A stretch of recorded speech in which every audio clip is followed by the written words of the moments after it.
الحمدللہ رب العالمین والصلاة والسلام علی سید الانبیاء والمرسلین اما بعد فاعوذ باللہ من الشیطان الرجیم بسم اللہ الرحمن الرحیم الصلاة والسلام علیکہ یا رسول اللہ وعلی آلہ وصحبہ یا حبیب اللہ صلی اللہ تعالی۔ امید کرتا ہوں کہ آپ سبق بھی یاد کر کے آئے ہوں گے اور آگے عبارت بھی نکال کر آئے ہوں گے۔ بلاغت میں پیچھے ہم نے فصاحت کلمہ بھی پڑھ لیا تھا۔ فصاحت کلمہ اسے کہتے ہیں جو تنافر حروف، غرابت اور مخالفت قیاس سے سالم ہو، اور اب ہم نے پیچھے فصاحت کلام بھی پڑھ لیا جو تنافر، دوف تلیف، تقید اور کلمہ بھی فصیح ہو، یہ بھی پڑھ لیا تھا۔ اب ہم نے پڑھنا ہے فصاحت متکلم۔ فصاحت متکلم، فصاحت متکلم کہتے ہیں۔ فصاحت متکلم یہ ایک ایسا ملکہ ہے کہ جس کو مقصود سے تعبیر کرنے پر قادر ہو، جو مقصود پر تعبیر کرنے پر قادر ہو۔ ایک مثال سمجھاتا ہوں، اگر ایک مقرر ہے نا، مقرر جو تقریر کرتا ہے، اس کو جو بھی موضوع دے دیا جائے، اگر اس کو شان والدین موضوع دے دیا جائے، رسول صلی اللہ علیہ وسلم شان مصطفیٰ موضوع دے دیا جائے، اور شان حسین موضوع دے دیا جائے، شان غوث پاک موضوع دے دیا جائے، جو موضوع دے دیا جائے وہ اس موضوع میں کمال کر دے، اس کو فصاحت متکلم کہتے ہیں۔ یعنی کہ بولنے میں وہ کیا ہو، کمال کا ہو۔ ترجمہ کرتے ہیں، وَفَصَاحَةُ الْمُتَكَلِّمِ مَلِكَةٌ یقتدر بها علی التعبیر عن المقصود بکلام فصیح۔ اور فصاحت متکلم ایک ایسا ملکہ ہے کہ قادر ہو جاتا ہے اس کے ساتھ مقصود کو تعبیر کرنے پر کلام فصیح کے ساتھ۔ یعنی کہ وہ میں نے آپ کو کہا نا کہ جو مقرر ہو وہ ہر کلام میں مقصود کو تعبیر کرنے پر قادر ہو جائے، جو بھی اس کو موضوع دے دیا جائے وہ اس میں کمال کر دے، اس کو کہتے ہیں فصاحت متکلم۔ اگر وہ کمال نہ کر سکے تو وہ کلمہ، وہ کلام جو ہوگا وہ متکلم ہوگا، جو بولنے والا ہوگا وہ فصیح نہیں ہوگا۔ ٹھیک ہے، فی ای غرض کان، جو کوئی غرض ہو، جو غرض کے لیے ہو اس میں وہ کیا کر دے، کمال کر دے، اس کو کہتے ہیں فصاحت متکلم۔ آگے بلاغت، آگے کیا، پیچھے ہم نے فصاحت پڑھی تھی، آگے ہم کیا پڑھیں گے، بلاغت پڑھیں گے۔ بلاغت لغت میں بلاغت کہتے ہیں پہنچانے کو، کیا، والانتہا، اور انتہا کو پہنچنے کو۔ جس طرح کہ اب میں یہاں سے لاہور جاؤں، جب میں لاہور پہنچ جاؤں تو کہو گے نا آپ کہ فلاں لاہور پہنچ گیا، تو اس کو کیا کہتے ہیں، بلاغت کہتے ہیں۔ یا اگر شہر لاہور میں پہنچ جاؤ تو آپ کیا کہو گے کہ وہ شہر کی انتہا میں پہنچ گیا، اس پہنچنے کو کیا کہتے ہیں، بلاغت کہتے ہیں۔ ٹھیک ہے، ترجمہ کرتے ہیں، والبلاغت فی اللغت الوصول والانتہا، اور بلاغت لغت میں پہنچنا ہے اور انتہا ہے۔ یقال بلغ فلان مرادہ، پہنچ گیا، کہا جاتا ہے پہنچ گیا فلان اپنی مراد کو، فلاں اپنی مراد کو پہنچ گیا۔ اذا وصل الیہ، جب اس کی طرف پہنچ جائے، جب میں لاہور پہنچ جاؤں تو آپ کہیں گے نا کہ وہ پہنچ گیا اس کی طرف۔ ٹھیک ہے، وبلغ الرکب مدینہ، اور پہنچ گیا سوار شہر میں، یعنی کہ گاڑی پر جو جا رہا تھا تو ہم کہیں گے وہ شہر میں پہنچ گیا۔ اذا انتہا الیہ، جب اس کی طرف انتہا ہو جاؤ، یعنی کہ جب لاہور آ جائے، انتہا ہو جائے تو ہم کہیں گے۔ وَتَقَوْا فِي الْإِصْطِلَاحِ اصطلاحی وصفاً لِلْكَلَامِ وَالْمُتَكَلِّمِ، اور واقع ہوتا ہے کلام میں وصف بن کر متکلم کے لیے، واقع ہوتا ہے اصطلاح میں وصف بن کر کلام اور متکلم کے لیے، کلام کے لیے اور کس کے لیے، متکلم کے لیے، یہ وصف بن کر واقع ہوتا ہے۔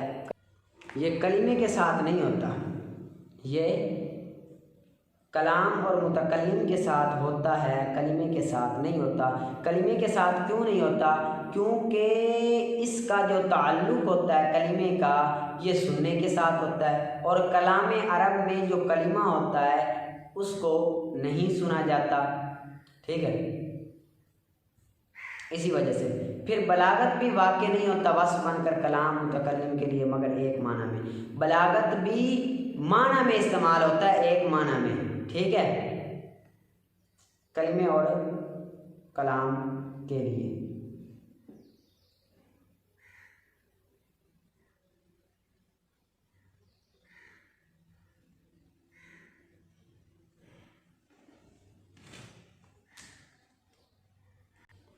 کلمہ یہ واقع نہیں ہوتا، اس لیے واقع نہیں ہوتا جو کلمہ ہوتا ہے نا، کلام بلیغ ہوتا ہے، متکلم بلیغ ہوتا ہے، لیکن کلمے کی صفت واقع نہیں ہوتا.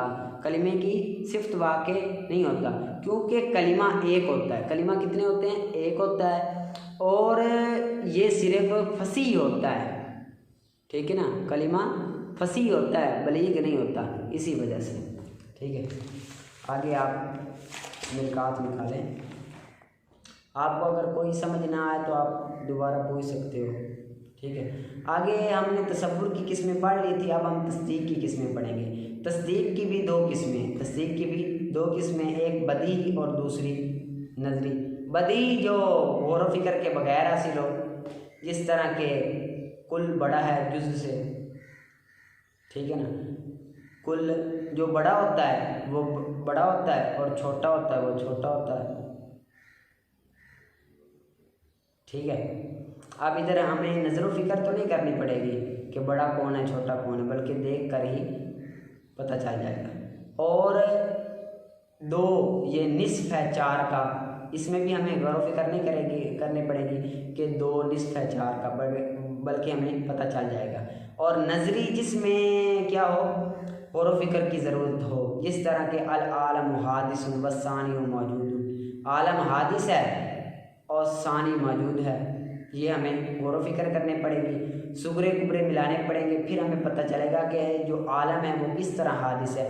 ہم صغرے ملائیں گے، العالم متغیر وکل متغیر فالعالم حادث، کہ عالم متغیر ہے اور ہر متغیر حادث ہے، تو عالم بھی حادث ہوا. ٹھیک ہے، اور ثانی موجود، اس میں بھی صغرے کبرے ملانے پڑیں گے تو ہمیں پتہ چلے گا.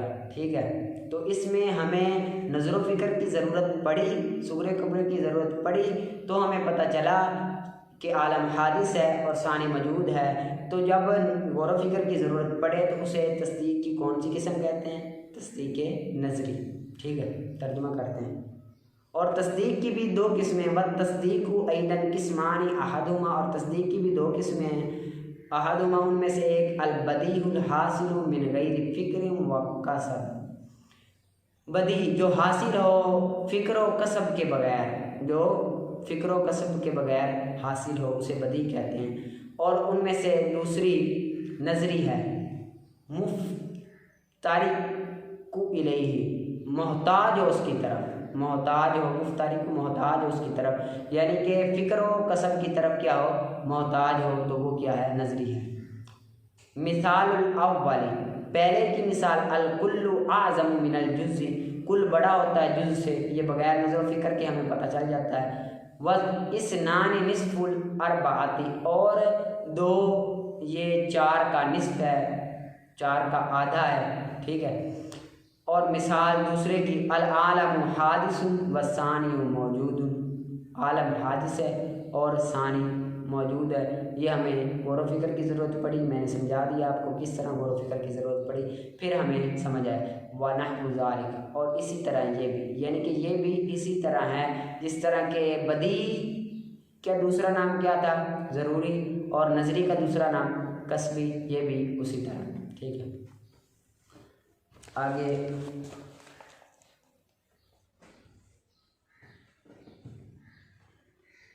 قدوری شریف.